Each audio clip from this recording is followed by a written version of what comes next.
Welcome back to another episode of NewOrleans.Football, presented by PJ's Coffee, coming to you live from the Indianapolis Convention Center, where we're here for the NFL Scouting Combine. Been talking to a lot of people, got a lot of good notes and insights and different things to share with you guys. Who's staying, who's going, what we're hearing about the draft, all that, and a whole lot more with my guy, Mike Triplett. If you need a new car, make sure you check out my guy, Matt Bowers, best car dealer in the whole entire world. I'm in Indianapolis, and I'm telling you, nobody's better than him. We've been checking him out just to do a quality control test, and no one compares. Best prices, best customer care. It's where we buy all of our cars. If you need a new one, make sure you check out one of his many dealerships. All right, let's hit these ads. The NewOrleans.Football show is proudly presented by PJ's Coffee.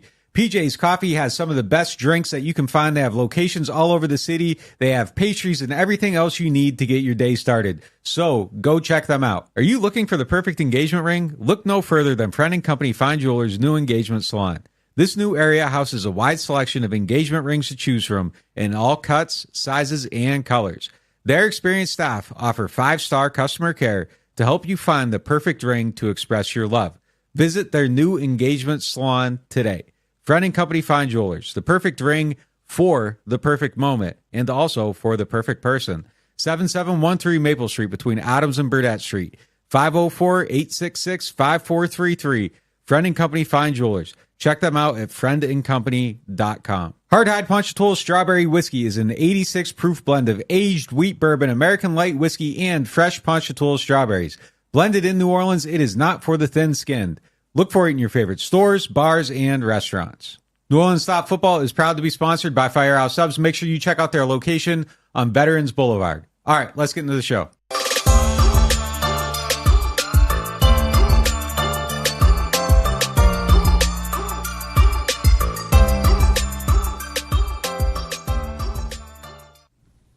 All right, let's get into our lead topic presented by, let's get into our lead topic presented by Friend & Company Fine Jewelers, official jewelers of the New Orleans Saints. They have a beautiful engagement salon, so if you need to get an engagement ring, make sure you check them out. But they can take care of all your jewelry needs, reasonable prices, beautiful pieces, great customer care. Go check them out on Maple Street. And while you're there, ask about the Florida Lee earring and necklace that you see on the screen right now. They're specially priced for our NOF audience. All right.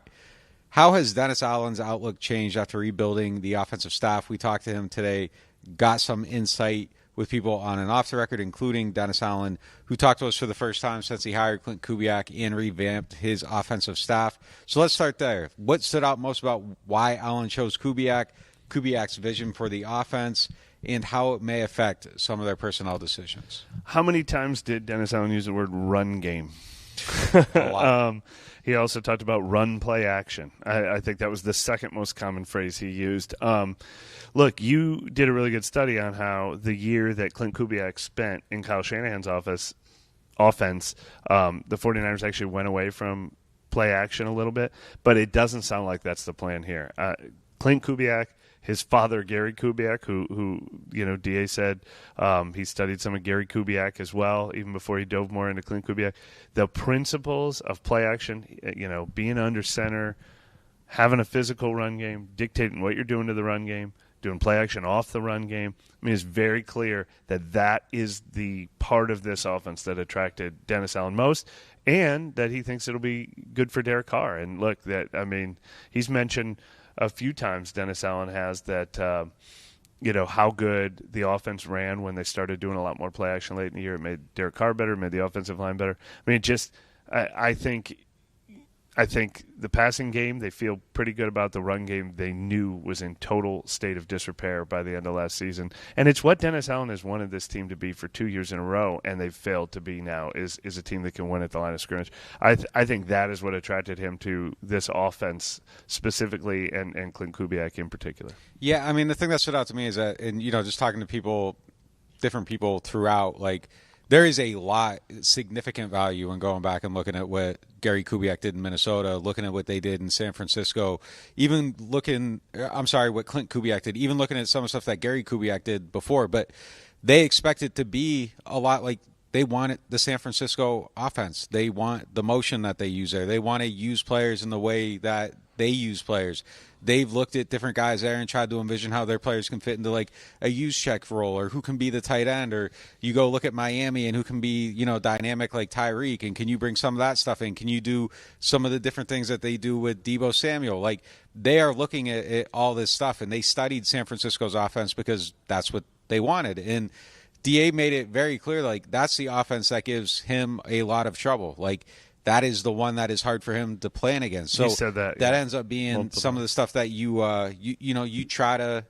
That's often what people end up hiring. They end up hiring the thing that gives them the most trouble. Yeah. So that's what they went out and did. But yeah, they're trying to figure out how the pieces fit together in all this stuff. There's going to be a lot of creativity. I mean, I think that's one of the things that I think is most exciting is you start thinking about like Rashid Shaheed and how he can be used, and how Taysom Hill could be used, and how a fresh set of eyes can look at both these guys and try to figure it out a little bit. But I think there's still a lot of holes to fill in with it.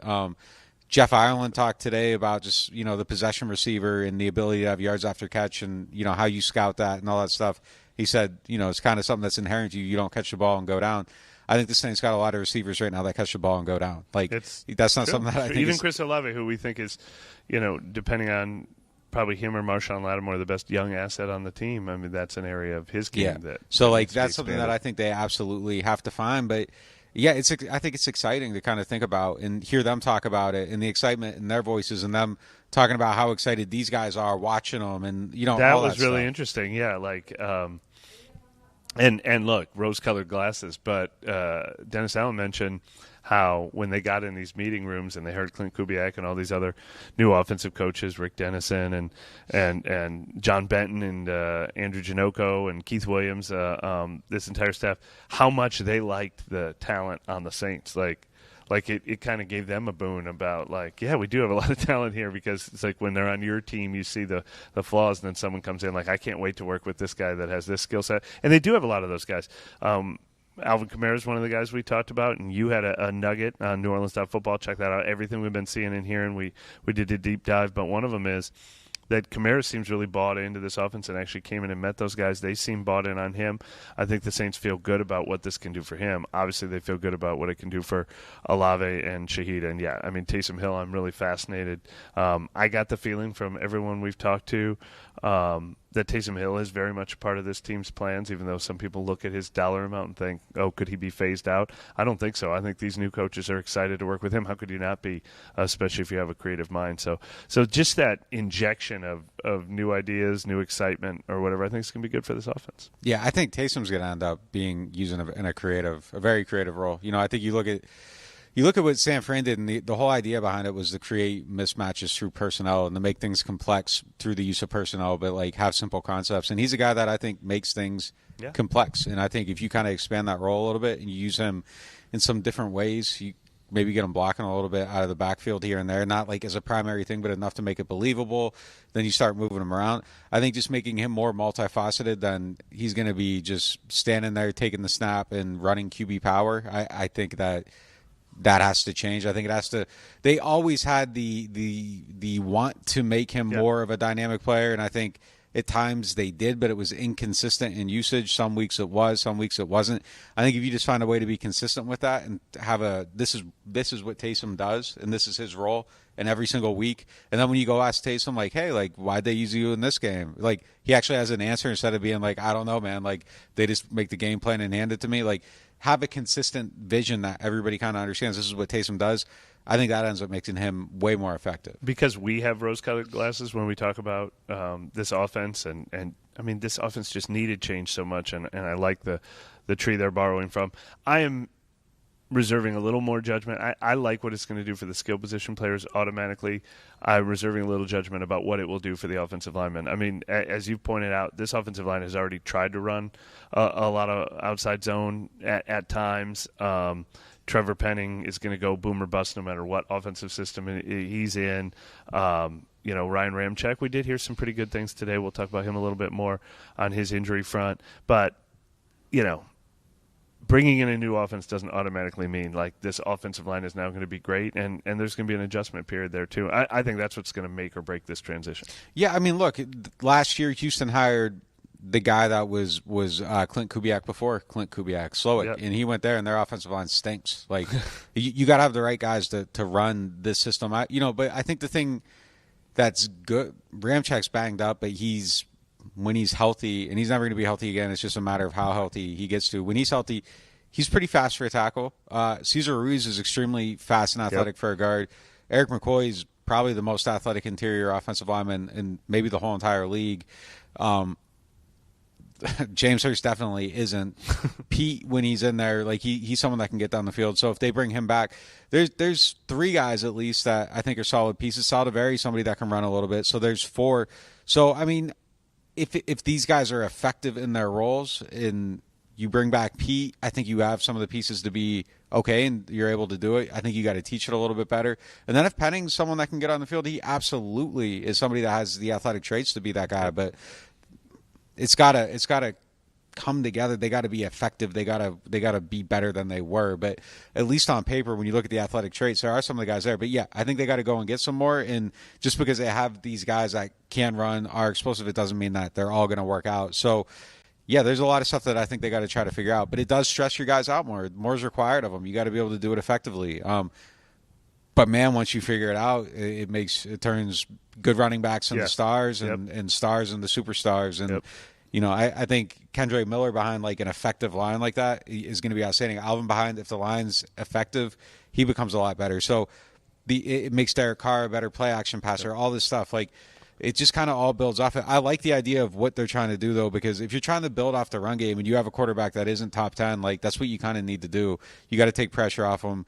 You got to make people believe that, Brock Purdy's actually no, he is a top 5 guy. Like, no, he isn't. But it makes people believe that when your system's that good. I'm not saying the Saints are going to be able to get it to that point, but it took Tua from almost out of the league to, hey, is he a top 10 guy? Like, this system is that good that it kind of elevates people. That's true. One other note, when Dennis Allen was talking about his history with the Kubiak family, he said he doesn't know Klint that well, but he's known Gary for a long time because of their Texas A&M ties. Gary was actually coaching there when D.A. was playing there, so he said Klint was probably around. He didn't even realize he knew him that long. But it was funny that, somebody asked if they talked about bringing Gary Kubiak onto the staff as a senior advisor. Rick Dennison has that role. But I think DA counts him as like a free volunteer member of the staff. He said, obviously, I hired his son, so he's going to be around to help out if we need. So you get Gary with Klint, or at least is how they feel it. I thought it was a little, I don't know. Like he said when I first started thinking about Klint, I went back to look at Gary. Like I don't know, kind of let Klint be his own guy a little bit. Yeah, let him be his own guy. Yeah, let him be his own guy. All right. Moving on to our next segment, sponsored by Hard Hide Punch-A-Tool Strawberry Whiskey. That is not for the thin skin. This topic, I don't know if it is for the thin skin or not. Depends how your view of certain players are. But, let's try to read some tea leaves on some of the stuff we've been hearing a little bit about some of these guys. I don't know if I want to hit this whole entire list. You got to go to NewOrleans.Football to get all of them, but we'll hit a couple here. As far as what we're hearing, use the code NOF to save 20% on your first payment. But, yeah, Marshawn Lattimore. What do you think? After kind of talking to people, you think he's in? You think he's out? You think he's on the team? This is the thing that we've both been trying to gather information on more than anything else this offseason, and I kind of think it's truly undecided still. I don't think – I have not heard any indication that it's completely over, that Marshawn will never come back, or that the Saints have already decided they're never bringing him back. I think on the Saints' end, especially now that the cap went up, there's even less financial incentive to do it. I think the Saints are going to have to be blown away with an offer. The side I just have the least information on is how badly Lattimore wants out. If Lattimore, like I said, the nugget you had about Alvin coming into the offices, talking to the coaches, being enthusiastic about it. If Lattimore showed signs of that, I'd take the trade talks all the way off the table. But if Lattimore is checking out, not buying in a little, that's the wild card to me, and I still don't. I feel like they haven't made a final decision on it. Yeah, that's fair. I think if they get the right offer, though, I see the trade happening. Like I think it's definitely something that's definitely possible. You don't do the thing they did with this contract if you're not exploring the idea. It's on the table. It's on the table. But look, the cap going up, I think, helps maybe a little bit. Maybe the reasons for doing it lessen a little bit, because it's not like, well, we get rid of him and we get the cash and we get the draft pick. Like, it takes one thing off the table that you might not necessarily need. People have had a chance to rule it out, though. We've talked to enough people who have had a chance Nobody's to say, rolling no, it that's out. not happening. Yeah, no one's absolutely. ruling it out. Nobody's rolling it out at all. Ramczyk, we heard he had the little, well, DA said it on camera, actually. He had a minor cleanup procedure. Yeah, the thing that sounds nice, but he's not ever going to be better, and that's clear. It's clear, but they feel better about where he's at than they thought they were going to think he was going to be. More enthusiasm than I even expected, and I think you had heard something a couple weeks ago as well. But yeah, that they said they feel even better than they did a month ago. Like they've been getting good reports, and that's great to hear. And look, just the fact that the difference between this year and last offseason is last offseason Ramczyk entered the offseason thinking he had a good plan, because it had worked well the year before. He liked his entire offseason. He said it wasn't until like week 1 or 2 that he got banged up and he just never really recovered from it. But this year I think he knows he needs an even better, more aggressive plan for how to treat it, how to rest it, whatever. So I think for at least another year they're going to hope that that's all it takes is a cleanup procedure and a smarter plan. And great if it does. If he misses 6-7 games again this year, then I'm even more worried, though. Do you think they're paying him $17 million this year? Do you think he gets that full 17? I mean, I think they would love to say, hey, can we make it 10 and the other 7 are, per game incentives? But what's his incentive to say yes to that? Like, they're not going to cut him, So if if you're not really threatening to cut a guy, the only guys who take paychecks are the ones who don't want to be out in free agency. Hold on, let me pull up his contract real quick. Like the reason this is, I mean, I don't think you can just say, hey, like, take less money and then there's no follow through. Like, what's your reasoning for doing that? Like you said, like it doesn't make any sense going that way. But let's say you want to lower that $17 million base salary, and then next year he has 18. I don't know. Maybe you tell him, hey, take it down to 13 and 15, and we'll guarantee it for 2 years. Yeah, that would be the reason to do Okay. it. You got to give him a little bit something back. His knee being where it's at, like, I think he says yes to that. But probably. Do you want to do that? Do you want to guarantee next year's salary? If you have to lower that number, and if you they have better information than us. Like if your information saying that, like, okay, we're not going to give up yet. Like, okay, even if he gets hurt this year, like we're gonna give it another year or something. It's tough. It's tough. There's no easy answers with Ryan Ramczyk. Yeah, it's definitely tough. Maybe you don't guarantee all of it, but you just guarantee a little bit more a year from now or something, and guarantee all of it this year or something like that. Like, that would be kind of what you would have to do it. But yeah, I don't see him getting that $19 million in 26. I'll tell you that. Like, I just don't see that kind of happening. There's an expiration date, unfortunately, on and too many guys on this roster. Mike Thomas, gone? I'm always hesitant to say, yeah, he's gone, because he surprised us last year, and he bought in so convincingly. Like, once he bought in, he really bought in. But boy, I'd bet a significant amount of money against him being gone this time. Like, I haven't heard it. Every tea leaf I've gotten has been Michael Thomas moving on, and I certainly haven't had anyone try to convince me otherwise. Yeah, I don't see it happening. I just don't see him coming back here. I don't think it makes sense for them. I don't think it makes sense for him. I think he just has reached a point where it's like, go out, play for a contender, man. Like, you good for him. Yeah, too, you gave a lot here. You had best season in NFL history. I think it's just kind of time for everyone to move on. It just kind of feels like it's at that point. If you want to hear about Jameis Winston, Alvin Kamara, Taysom Hill, Trevor Penning, Marcus May, Jamal Williams, and what the future holds for these guys, make sure you go check out NewOrleans.Football. Use the code NOF, save 20% on your first payment. We got insight on where we think, what we're hearing, what's it going to be for them, how are they coming back next season, or are they not coming back next season, our best guesses on all that stuff. Go sign up for the site, get that taken care of, and we'll be right back by the time you finish your sign up. Let's hit the odds.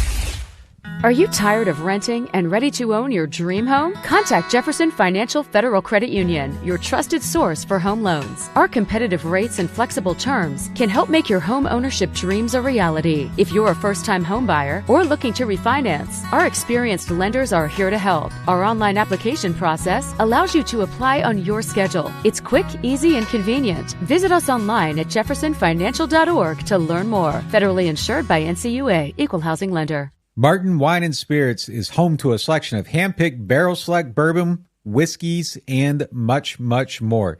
They are family owned and operated since 1946 and specialize in wine, spirits, gourmet food, gift baskets, catering, and tasting events.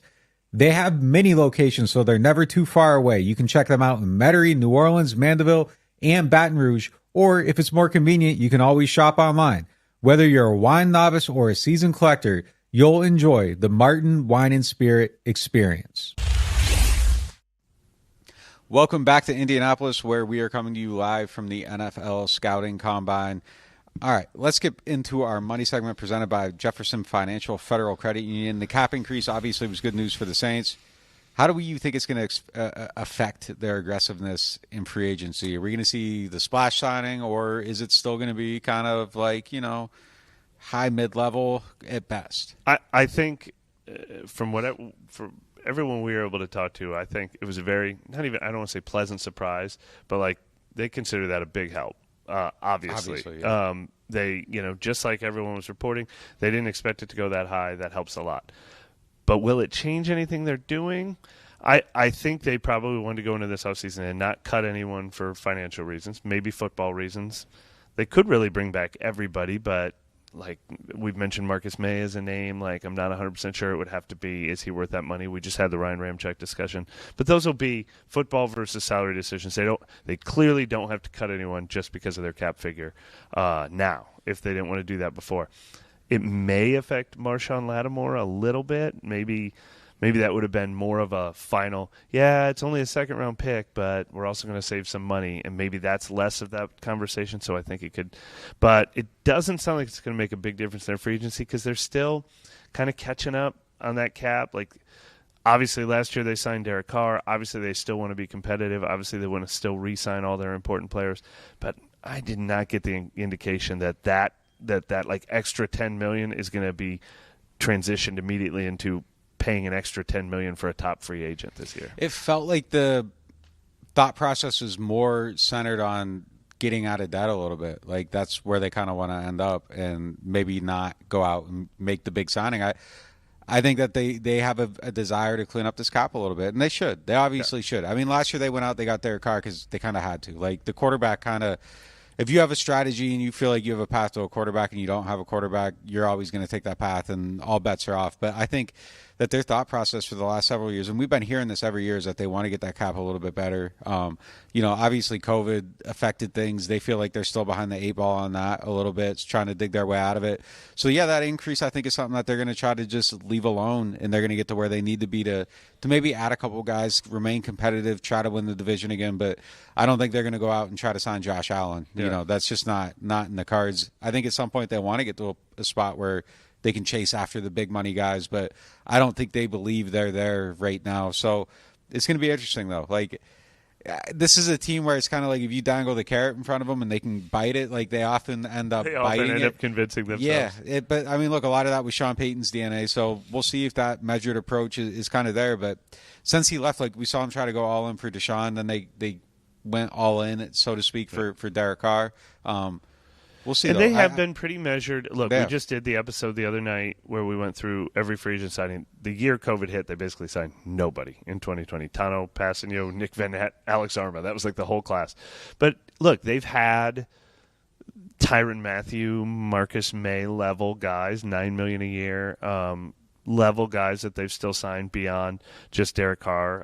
Obviously, Colin Saunders, Nathan Shepard were more like $4 million a year guys or whatever. Foster Moreau. So they're going to add those type of guys, but they could still make a big impact with like a Tyrann Mathieu level signing. That's upper I don't mid, think though. that's that's $9 million a year is what he was. So I still think they're not going to just catch up on the cap and not try to be competitive, but I think they're taking themselves out of the splash market. Yeah, I mean, you can still get a big name though in that range. Like that's a big name. Marcus May was a pretty big name. Maybe you can pay Zadarius Smith 1 year, $13 million, and they still count that as being not unreasonable with what they have to spend or something like that. Would you throw your hat in the ring for Jonnu? Maybe he had a really good year for Atlanta, but that makes me feel like he might cost more than he's really worth. But I mean, that's when we talk about free agency. I think a pass rusher and a pass catcher might be the two most expensive additions to this team. So Jonnu Smith, Dalton Schultz as a tight end instead of like I've mentioned, a Tyler Boyd type of big slot receiver. I don't hate the idea. I like it. I would consider it for sure. I don't know, just kind of having that type of tight end. Like I like it. If you got a couple of them, even better. Like you can do some creative stuff that kind of creates some mismatches and stuff, and that's what this is all about. So yeah, but no, I'm with you. I didn't get the sense that we're gonna have like the day one. Woo-hoo, like, oh my we got God, all this extra money to spend. Yeah. Just who's the next Jerry Bird? And I kind of wondered though, like if they were gonna talk themselves into doing that, because it just feels like a do or die season. And that's still the thing though. Like if there's an opportunity that presents itself that they feel is game changing, I don't know if I 100% believe that they're saying just like absolutely not. Like if there's that game changing thing and it's right there for them, I could see them talking themselves into it. But it seems like the plan is for a more measured cap clearing type approach, and I think it's warranted. I think that's where they're realistically where they're at right now. All right, let's go on to the Martin's question of the day. Martin's is home to a wide selection of hand-picked barrel select bourbon, whiskeys, and so much more. Martin, so much more than just wine. This question is from Achilles02222 on Twitter. Should there be more heat on the front office / coaches for the misses on early round draft picks? I feel the player often gets the brunt of it when it should be the other way around on them for making the decision. What say you? Yeah, yes. I mean, if we haven't put enough heat on the Saints, it's my number one reason for this team's lack of success. It's not the cap, and we spend so much time talking about the cap, but it's letting the cupboard run dry on young talent. I mean, they haven't had enough draft picks because they trade multiple picks to like trade up for one guy. They used 2 firsts on Marcus Davenport. They used extra capital the year that they went for Chris Olave and Trevor Penning. And, they did stay put for Cesar Ruiz. They stayed put for Peyton Turner. But, like, this has to be the nucleus of their team right now, and it's not. And, yeah, a lot of that is coaching. Maybe coaching could have got more out of Trevor Penning. Maybe coaching could have got more out of Cesar Ruiz earlier. Maybe, everybody's to blame. But, yeah, I don't think anything has cost this team more than not hitting at a higher percentage and not hitting any home runs, really, on a first-round draft picks in a long time. Brzee might be one, though, man. He has a potential. He has a potential. He had, 4.5 sacks last year. I mean, that's a really good number for an interior pass rusher. I think he has potential. I think Kendrick Miller has big-time potential. Jordan Howden is a fifth-round pick, I think, has big-time potential. A.T. Perry has, legitimate big-time potential.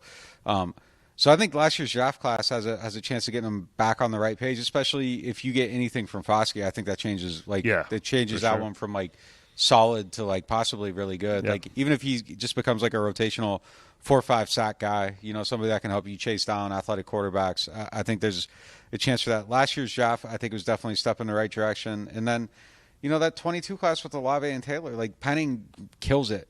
Yeah.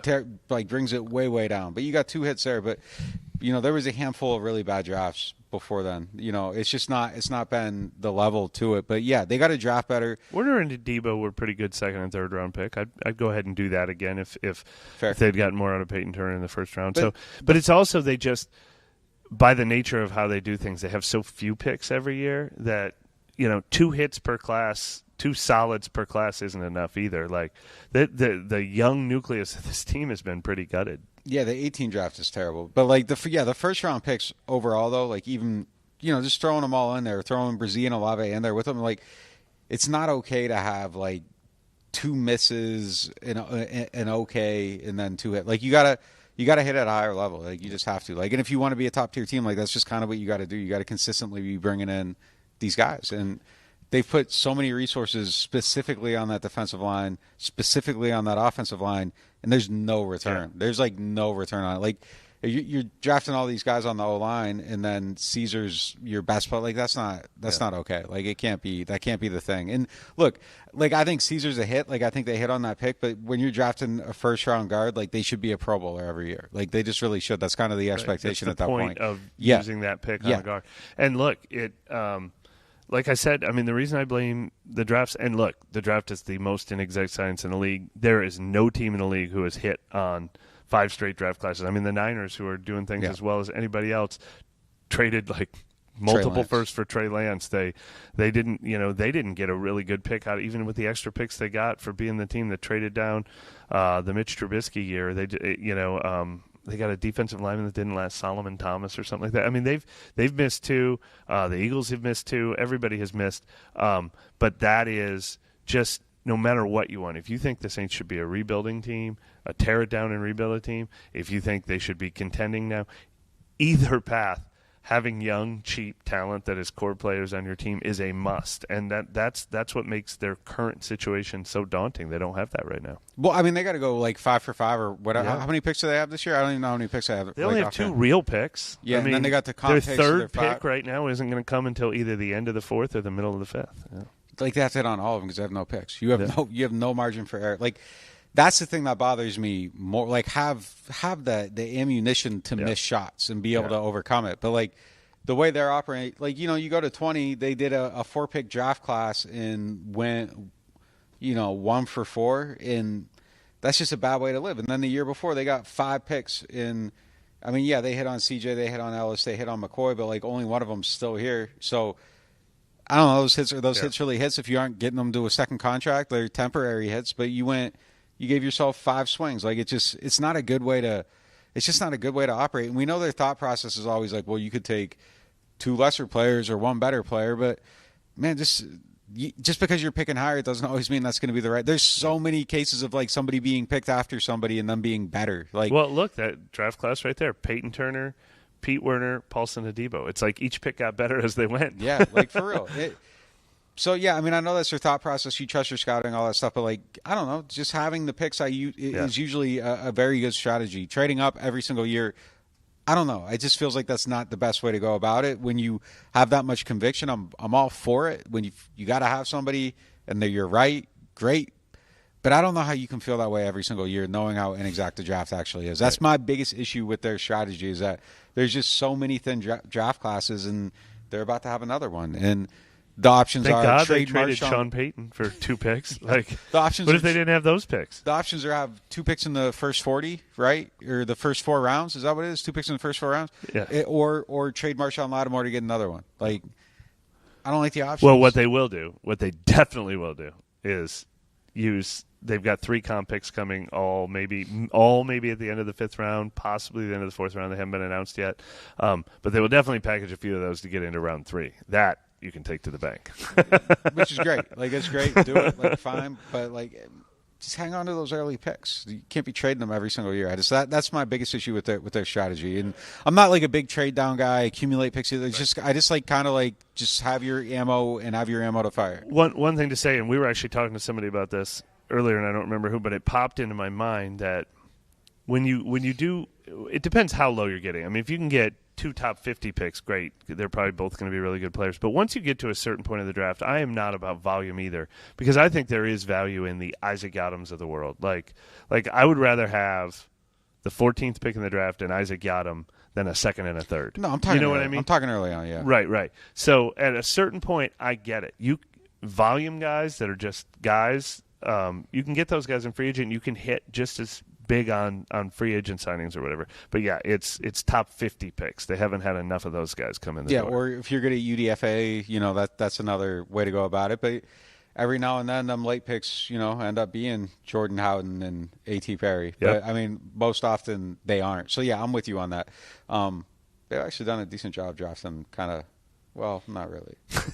There's been a handful of later round picks, but it's very inconsistent, which you would expect. But yeah, I'm with you on that. I think I'm fine with trading 5th round picks, 6th round picks, 7th round picks, whatever. Like if you want to go up and there's somebody you love, fine. Like I'd rather you draft someone you love in the 5th round instead of like a couple maybes. Like yeah, you can fill in for that other places, and they do have pretty good pro scouting. Parrington and those guys do a good job.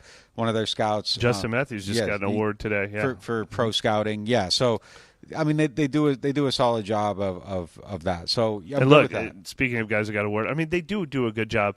Jeff Ireland obviously does a good job. I think every time he doesn't get poached away from another team, that's good for the Saints. Nobody hits 1,000%. Mike Baugh, the national scout, probably I feel like he gets an award here every year. Casey Talley got one this year. These guys all do a good job, and we're not necessarily saying that, but it's just like when you have so little to show for it because of the low volume of picks, and Marcus Davenport took 2 of them, and I mean the only reason they had a 1st round pick this last year was from the Peyton trade. It's just they're not working with enough volume either. So those 2 things conspired together. But the one silver lining, if we're going to put a silver lining on the end of it, is that's going to help them get out of their cap problem too, because they got into this cap problem when they hit on the entire 17 draft and they paid like 4 different guys at the absolute top of the market when they hit free agency. They don't have anybody coming up for a $20 million contract anytime soon on this roster. Yeah. All right, that's all we got for you guys today. We're going to keep breaking down the Combine. We have all your coverage on NewOrleans.Football. Make sure you check it out. Use the code NOF to save 20% on your first payment. We'll be back later this week with another episode. Thanks for checking us out.